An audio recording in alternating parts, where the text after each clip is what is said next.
Let us continue our discussion on the steps of counseling. Another very important thing that you must keep in mind is how do you intervene as a counselor? What is your role as an interventionist when it comes to solving the problems of students? सबसे पहले तो अगर कोई मसला दरपेश है या student ने आपके साथ कोई डिस्कशन की है, you need to devise a plan together with the student. A plan is devised basically to put the problem in a specific framework. That is something which is important. इसके साथ साथ उस प्लान की implementation जो है वो ज़रूरी है और उसके लिए प्रॉपर प्रोसीजर्स का होना ज़रूरी है, एक सिस्टमेटिक डेवलपमेंट के साथ चलना ज़रूरी है और एक टाइम फ्रेम देना भी ज़रूरी है. कोई भी जो काउंसलिंग प्रोसीजर है वो एंडलेसली जो है वो नहीं हो सकता, उसका कोई ना कोई टाइम फ्रेम ज़रूर होता है. इसलिए ये ज़रूरी है कि पहले आप एक प्लान डिवाइस करें और फिर उसके इम्प्लीमेंटेशन फेज़ की तरफ जाएं. इसके साथ साथ जब आप कोई प्लान बनाते हैं तो उसकी वेरिफिकेशन लेना दीगर लोगों से ज़रूरी है ताकि आप एक ऑथेंटिक मूव कर सकें. अगर आपने कोई प्लान बनाया है, उसको इम्प्लीमेंट किया है, तो दूसरे स्टेक होल्डर्स को ऑन बोर्ड लेना ज़रूरी है, उसकी वेरिफिकेशन ज़रूरी है ताकि जब आप इस प्लान का इनेकाद करें तो फिर कोई भी इसमें कोई भी रुकावट हाइल ना हो सके. इसलिए प्रॉपर प्रोसीजर्स की वेरिफिकेशन लेना जो है वो ज़रूरी हो जाता है. इसमें पेरेंट्स जो है उनका कंसेंट बहरहाल बहुत ज़रूरी होता है. इसके साथ साथ इस चीज़ का ख्याल रखें कि जब आप कोई प्लान बनाते हैं तो उसकी प्रॉपर प्लानिंग के साथ ये देखें कि आपका रिफ्लेक्टिव एलिमेंट जो है वो ज़रूर बीच में हो. रिफ्लेक्टिव एलिमेंट से मुराद ये है कि आप रिफ्लेक्टिव साइकिल को लेकर ज़रूर चलें, which means that you plan, you do और उसके साथ साथ you check and then you act. And when you act and if you find out that there are certain loopholes, then again you plan and you repeat the cycle.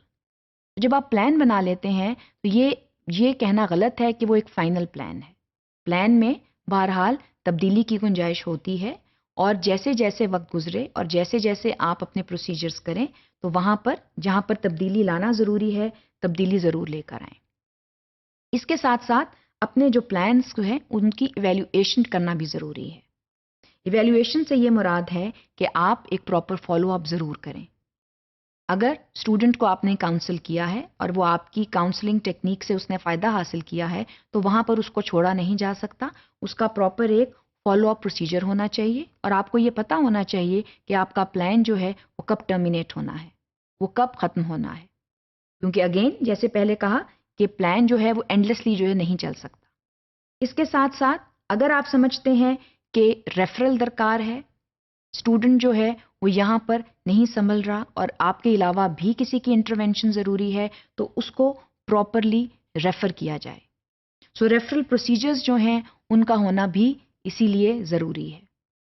जब referrals उस सूरत में किए जाते हैं जहाँ प्रॉब्लम्स बहुत acute होती हैं, तो एक्यूट जो प्रॉब्लम्स हैं उनके हल के लिए ये ज़रूरी है कि ये समझा जाए कि अब मसला आपके बस से बाहर है और आपने मज़ीद प्रोफेशनल हेल्प लेनी है मसले के हल की तलाश के लिए. तो जब आप इंटरवेंशन की बात करते हैं, आप प्लान इम्प्लीमेंटेशन की बात करते हैं तो वहाँ पर चंद चीज़ों का ख्याल रखना ज़रूरी है, जिसमें पहली बात तो ये कि आपने प्लान की इम्प्लीमेंटेशन में एक रिफ्लेक्टिव थिंकर के तौर पे चलना है कि कोई भी प्लान जो है वो एंड प्लान नहीं होता, उसमें तब्दीली वक्त के साथ आती है और जब आप उसको इवैल्यूएट करते हैं तो इवैल्यूएशन जो है उसकी प्रॉपर फॉलोअप्स होने चाहिए. एक ख़ास वक्त पे प्लान को ख़त्म होना चाहिए और अगर मसला फिर भी हल नहीं हो रहा तो फिर उसके लिए प्रॉपर रेफरल प्रोसीजर्स होने चाहिए. इसका मतलब ये है कि स्टूडेंट्स जो हैं उनका मसला इतना पेचीदा है कि उसके लिए मोर स्पेशलाइज्ड हेल्प की ज़रूरत है, जिसको फिर स्कूल को अरेंज करना चाहिए, पेरेंट्स को इन्फॉर्म करना चाहिए ताकि स्टूडेंट्स जो हैं बग़ैर किसी स्ट्रेस में आए आपके हेल्प के साथ साथ किसी और स्पेशलाइज्ड हेल्प को भी इस्तेमाल कर सकें. So these procedures are important if we believe in the smooth functioning of guidance and counseling issues in schools.